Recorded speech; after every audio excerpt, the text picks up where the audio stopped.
Ladies and gentlemen, the Railroad Hour.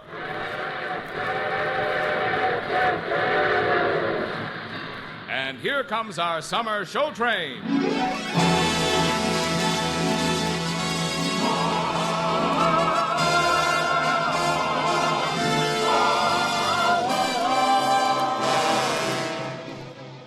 Tonight, the Association of American Railroads presents a new musical play by Lawrence and Lee, a great baseball memory, Casey at the Bat, starring Gordon MacRae and his guest, lovely Dorothy Warren Show. Our choir is under the direction of Norman Luboff, and our music is arranged and conducted by Carmen Dragon.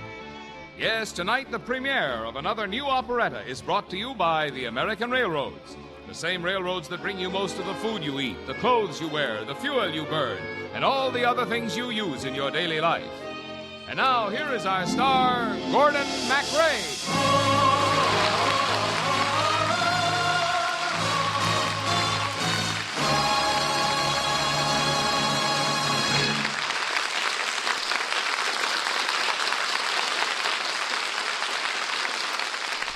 Thank you, Marvin Miller, and good evening, ladies and gentlemen. Baseball fever is running high coast to coast, on sandlots and in big league parks.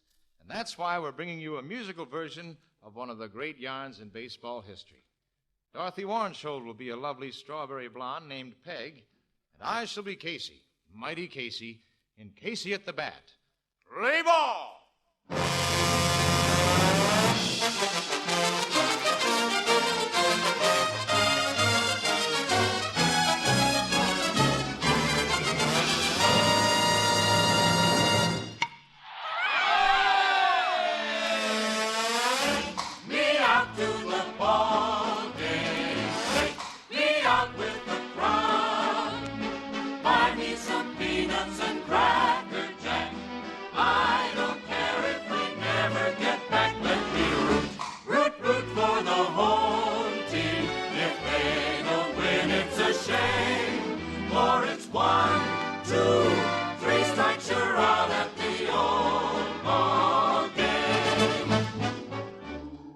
You want to know why Casey struck out? I guess I ought to know, because I'm Casey. You want to know why they mention my name first when they talk about the bonehead goofs in baseball history? Well, I'll tell you. Did you ever meet a girl who made you melt inside like an ice cream cone in a kid's hand on a sunny day in the bleachers? Well, I did. Her name was Peg. She had hair that was all soft and kind of strawberry-colored. We was batting 1,000, me and her. Guess I'll never forget the way we used to dance together in that big outdoor pavilion out by the lake, and the band sounded as if angels was playing.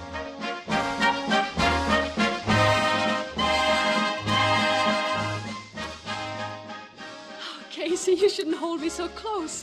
Everybody's watching us. Of course everybody's watching us. Well, that's because you're the most famous person in all of Mudville. Oh, no, it's because of you. They're all jealous because I'm dancing with the most beautiful girl in the whole United States. Oh, make like a hoop and roll away. You know what they're saying? I'll tell you. Casey, he waltzed with the strawberry blonde and the band played on.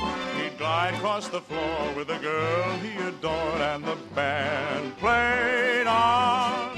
But his brain was so loaded, it nearly exploded. The poor girl would shake with alarm. He'd near leave the girl with the strawberry curls and the band played on.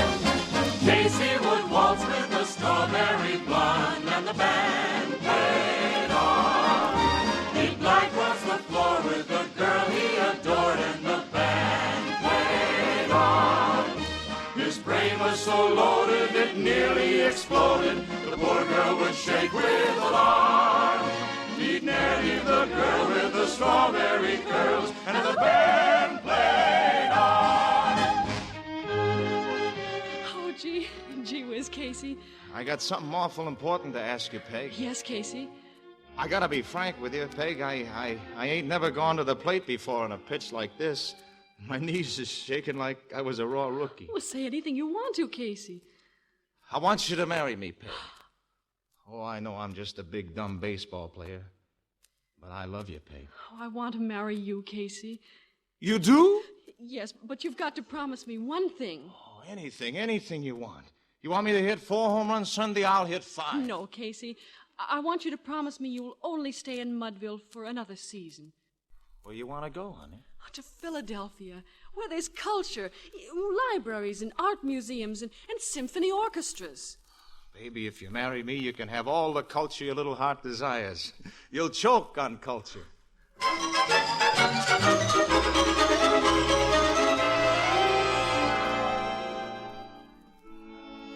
Well, Peg married me all right. We got hitched up 11 years ago, last March 29th. You know, she's still the prettiest strawberry blonde you ever saw.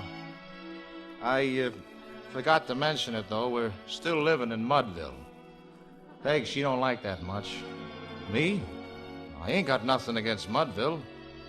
It ain't one of them metropolises like Terre Haute, but I like it. But Peg, she thinks our boy Timmy, he's 10 now, ain't getting no culture at all, especially around baseball players. Should have seen what happened one day in the locker room after a Tuesday afternoon game early in June. Gee, Dad, that was a keen game. Baseball's a lot more fun than long division. Why, sure it is, Timmy. Hey, how'd you like that pitcher's outside curve? Cooney and Burroughs couldn't get onto him, but you fooled him, Pop. Gee, 3 home runs. Well, it's an off day, Timmy. It's an off day. Hey, Hank, Joe. Yeah, Casey? Come here, will you? I want to show my boy the pleasures of baseball, even in the locker room.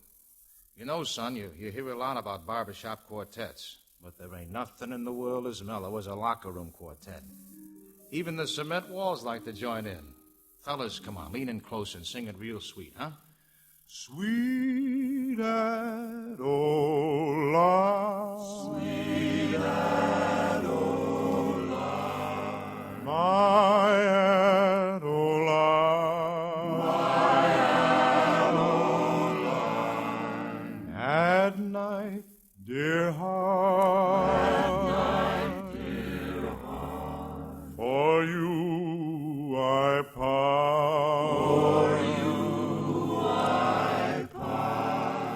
In all my dreams, your fair face beams,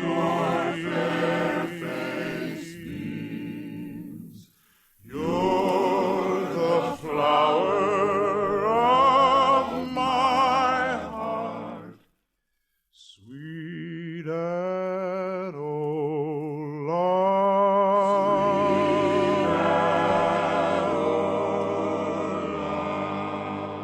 Casey, where is that big baboon? Mrs. Casey, please, not in the locker room. There are gentlemen in various stages of undress. Out of my way. Ah, just as I thought. Timmy, you're playing hooky from school again. Well, Mom, I didn't exactly... I told him he could. There was a pitcher he hadn't seen before, and I figured his And house... just as I thought. Timmy, how do you ever expect to be educated? I don't want to be educated, Mom. I want to be a baseball player. Oh, what am I going to do with you? Mom, what good's long division? I want to learn how to pitch an outside curve. His teacher, Miss Abernathy, don't know a thing about curves. Oh, that settles it. I'm packing up and I'm leaving you. I'm taking Timmy and we're going to Philadelphia. Hey, you can't. I've waited 11 years to get out of the mud of Mudville, and this settles it. This is it, Casey. Fare thee well, for I must leave thee.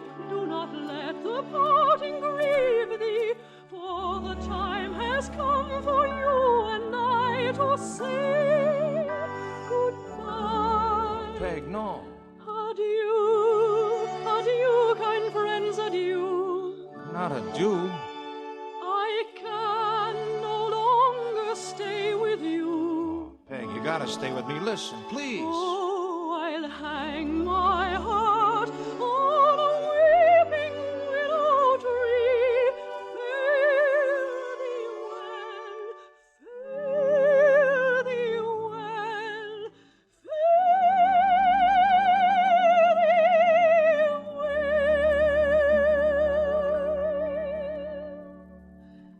Come, Jimmy! No! Oh, Hank, what am I gonna do? I don't know, Casey. She won't listen to me. Yeah, I'm afraid your wife has the soul of an umpire. What would I do in Philadelphia, Hank? I like Mudville. I like playing ball here. I'm real happy here. Yeah, Casey. You can't let some dame run your life for you. Call strikes on you all the time. You're right, Hank, you're right. You gotta forget dames and play ball. For it's 1, 2, 3 strikes, you're out at the old ball game.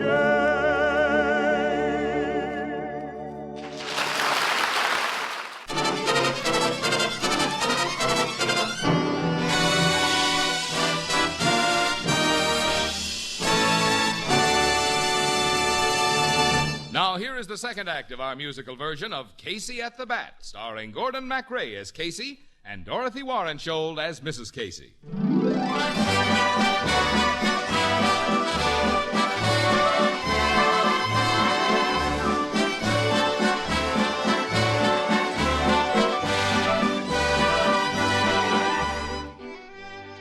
Summer's supposed to be a happy time, a home run hitting time. But not for me. Not that summer. You never seen a batting average take such a slump in all your life. You gotta think home runs before you hit 'em. And I was walking around in a daze like a lame bunt, remembering how wonderful my summers used to be, with Peg at the parlor piano in the twilight, singing to Timmy and to me. There's a time in each year that we always hold dear, good old summertime, with the birds and the trees and the sweet-scented breezes, good old summertime. When your day's work is over, then you are in clover, and life is one beautiful rhyme. No trouble annoying, each one is enjoying the good old summertime. In the good old summertime, in the good old summertime, strolling through the shady lanes with your baby mine. You hold her hand and she holds yours, and that's a very good sign that she's your Tootsie Wootsie in the good old summertime. In the good old summertime, in the good old summertime, strolling through the shady lanes with your baby mine. You hold her hand and she holds yours, and that's a very good sign that she's your Tootsie Wootsie in the good old summertime.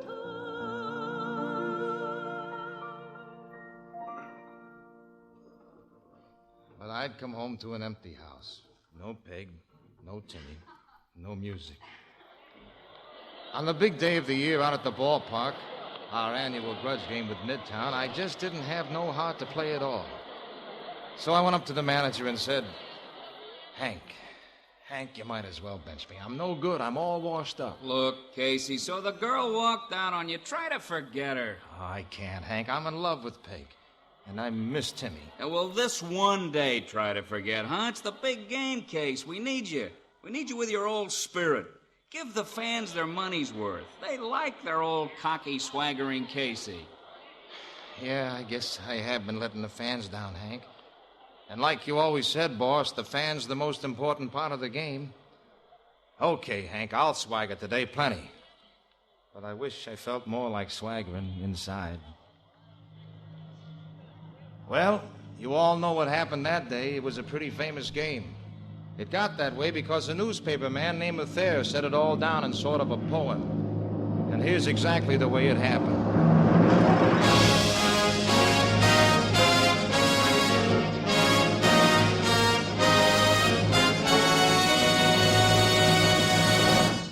It looked extremely rocky for the Mudville Nine that day. The score stood 4-6 with but one inning left to play. And so when Cooney died at first and Burroughs did the same, a pallor read the features of the patrons of the game. A straggling few got up to goal, leaving there the rest with a hope which springs eternal within the human breast. For they thought if only Casey could get a whack at that, they'd put up even money with yours truly at the bat. But Flynn preceded Casey, and likewise so did Blake. The former was a pudding, and the latter was a fake. So on the stricken multitude, the death-like silence sat. For there seemed but little chance that I would ever get to bat. But Flynn let drive a single, to the wonderment of all. And the much despised Blakey tore the cover off the ball. And when the dust had lifted and we saw what had occurred, there was Blakey safe on second and Flynn a hugging third. Casey, Casey, we want Casey. Then from the gladdened multitude went up a joyous yell. It bounded from the mountaintop and rattled down the dell. Stuck upon the hillside, rebounded on the flat. For Casey, mighty Casey, was advancing to the bat.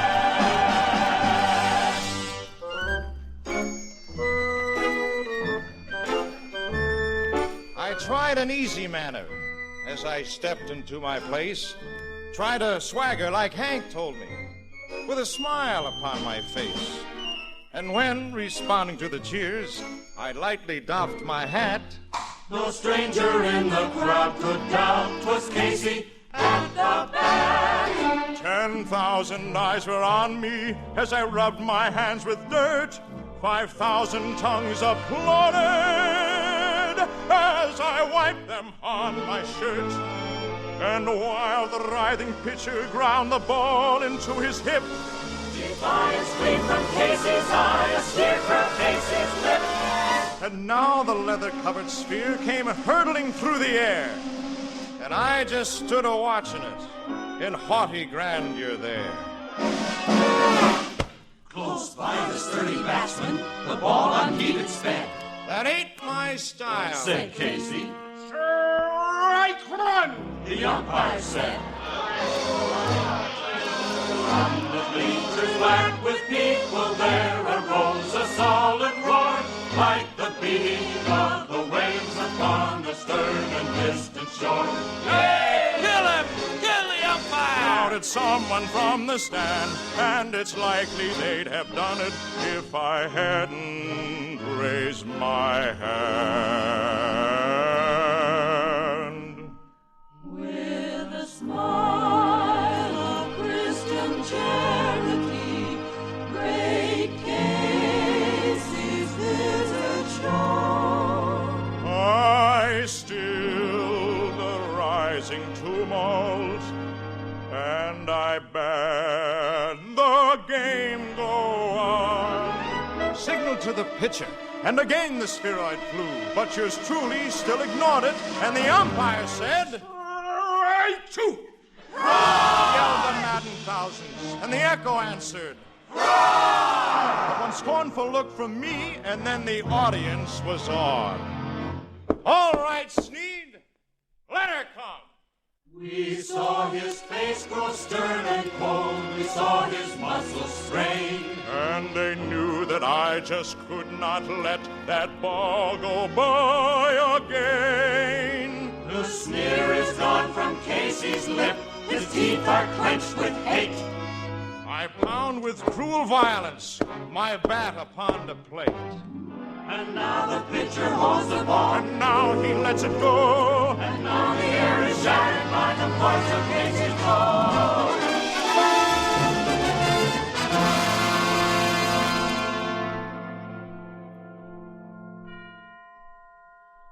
Oh, somewhere in this favored land, the sun is shining bright.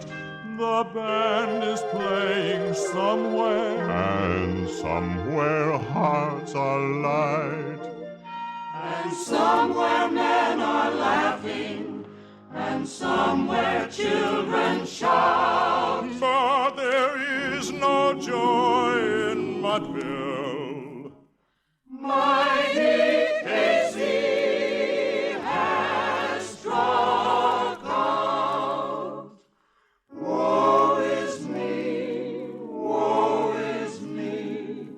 Mighty Casey has struck out.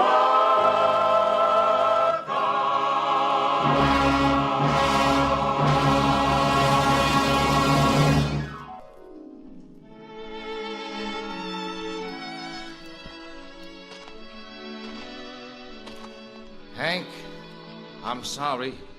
Sorry I let you down, you and the fans. Ah, forget it, Casey. Turn around and see who's here. Huh? Hi, Pop. Timmy! Oh, Timmy. When did you get back from Philadelphia? You shouldn't have run away from your mother.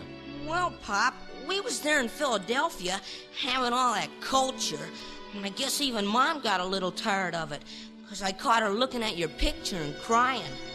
No kidding? So I went up to her and I said, Mom, no good ball player only gets one crack at the plate. Why, even ball players who bat .400 strike out once in a while. And I guess she agreed, because she came back here with me. Is she here, Timmy? Right there in the stands. Hiya, Casey. Go on and kiss her, Pop. Hey, Pop. Hey, Casey. Hey, Jim. Batter up. Hi, Casey. Hi, Mrs. Casey. You're glad to see me. Glad? I'm gonna take you in my arms, you strawberry blonde, you, and waltz you around the whole ballpark. Casey, he waltzed with a strawberry blonde, and the band played on. He'd glide across the floor with a girl he adored, and the band played on. His brain was so loaded it nearly exploded. The poor girl would shake with alarm. He'd near leave the girl with the strawberry curls, and the band played on.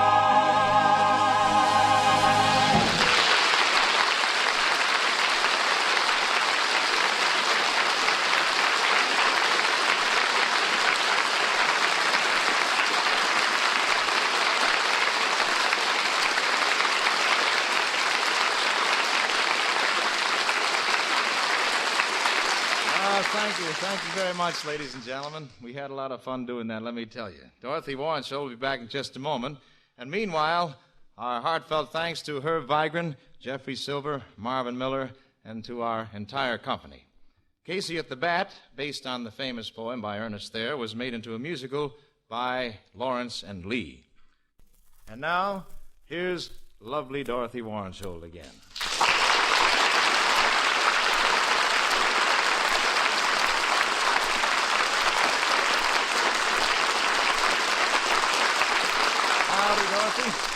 And believe me, you are a major league wife for a minor league ball player. Why, thank you, Gordon. Tell me, what are we playing next week? Well, it's just a sleeper jump to Paris, Dorothy, and the show train will be pulling into the city on the Seine with some of the sweetest music ever written. Do you like April in Paris? Oh, I simply love it. Well, that's just one of the songs we'll be singing together next Monday night, Dorothy. Tell me, shall I polish up my French accent? Oui, oui? Oh, mais non, mais non. We both play a couple of Americans, Dorothy, who fall in love in the shadow of the Eiffel Tower. And we hope you'll all be with us a week from tonight for the premiere performance of another new operetta, Springtime in Paris. All aboard! Well, sir, it looks as though we're ready to pull out. And so until next Monday night and the premiere performance of Springtime in Paris, this is Gordon MacRae saying goodbye.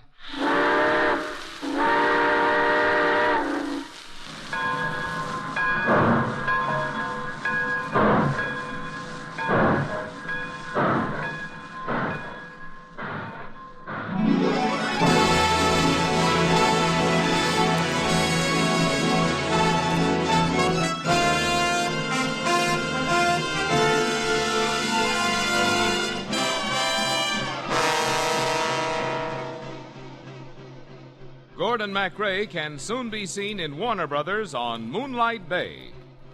Our choir is under the direction of Norman Luboff, and our music is prepared and conducted by Carmen Dragon. This is Marvin Miller saying goodbye until next week for the American Railroads. Now stay tuned for your Monday night of music on NBC.